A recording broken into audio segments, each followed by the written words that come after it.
The Supreme Court ruled against cutting USAID. So Thomas Matt says the solution to this problem is obvious. Congress must quit sending the money to USAID. Republicans now control the House and Senate, yet we are facing a vote on continuing a resolution next week that would fund everything in 2025 that was funded in 2024.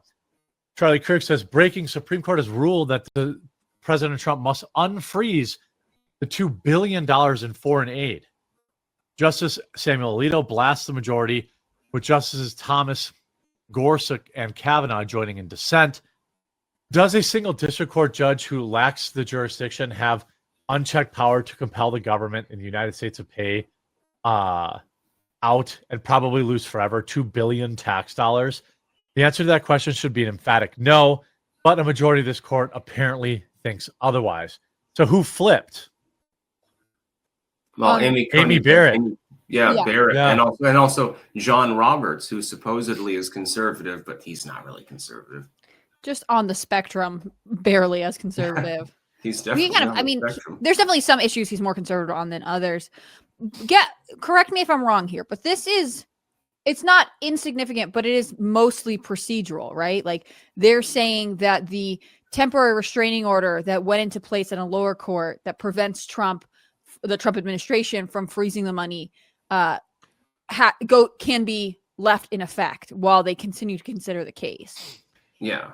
Yeah. I mean, I think this is weird. Like maybe they're saying some sort of like, hey, they had legally agreed to do this. I don't really. It's almost a contractual dispute more than anything else. That's what it feels like to me. Yeah, they're like, hey, well, you had contracted to give this money. You may not disagree with it, but the contract supersedes that. That must be, Trump may not agree with it, but this is a contract that Biden had in place. So maybe there is the end around that they're talking about. Like, all right, well, we're just not going to give USAID the money. Mm-hmm. Like, we're going to dissolve USAID before they can get the money. You can't give them the money if they don't exist, Well, that's what I mean. Like, I think that there's probably, that's probably the solution. I mean, what do you make of this in the big, this is a big L for Doge. Don't you think, Styx? Well, I think that the successes outweigh the losses anyway. But yeah, I mean, if you did dissolve it entirely and just get rid of it completely, I don't know that would still dissolve the contractual agreement, though. They might still have to, like bankruptcy court. Yeah. They might say you still have to do it. Yeah, it'd be like Donald Trump saying, okay, take the fucking $2 billion, but we're not giving you anything else, basically. Yeah. Just cut your losses legally. I just feel like I always worry with Supreme Court stuff because like the news alert I got this morning was major loss for Trump administration, right? And like it's a setback, but it's not definitive. It's a continued pause as stuff is ongoing. I don't think we should continue to waste taxpayer money on stupid, what was Trump saying last night? Like circumcisions for boys in Mozambique. Like there's a ton of stuff that I think probably we should not be involved in or funding, but it's not a definitive answer. This is still being battled out. And maybe it's part of this like fresh off the election optimism that a lot of people feel, but I don't feel like this is the end of it. It doesn't mean that efforts to cut this funding are over. It's just a setback. I don't want to panic too early. Yeah, I mean, this is, the Supreme Court probably looking at it. Well, this was a contract that was made. They have to pay it out. So they're going to kick it back to Trump here to figure out a different way to stop it. And maybe that means they have to say, well, we're going to pause all funding for USAID pending some sort of investigation that literally never ends. Or, something like that. Like they can't give up they can't give the money if they don't exist. It's very weird. Now they do talk about TROs here. District Court issued a temporary restraining order requiring the government to halt its funding pause. I don't know if does that even apply? Well, that's a district court. You're pausing the pause. That's what what the hell? It's weird, right? Yeah, that. So disgraceful. Amy Barrett was bad SCOTUS nominee. People Yes, get I so think mad at her. She's just like, I don't know. She's not what we thought she would be. She's not what she said she would be. She's basically like, she's like, oh, I'm a family values Republican, this, that, and the other thing. And like, she's really biffed it a couple of times. Isn't it? Like she's went against the Republicans several times as a Supreme Court justice. Yeah. I think she voted against the border stuff, didn't she? I can't remember all of them, but she has definitely broken with the conservative majority on the court several times. Sometimes with the Supreme Court, I always wonder, like, how long has she been on the court for? 5 years, maybe? Yes. Yeah. That legacy is still relatively short. I mean, it's not that her decisions are obviously enormously important. She's the Supreme Court justice.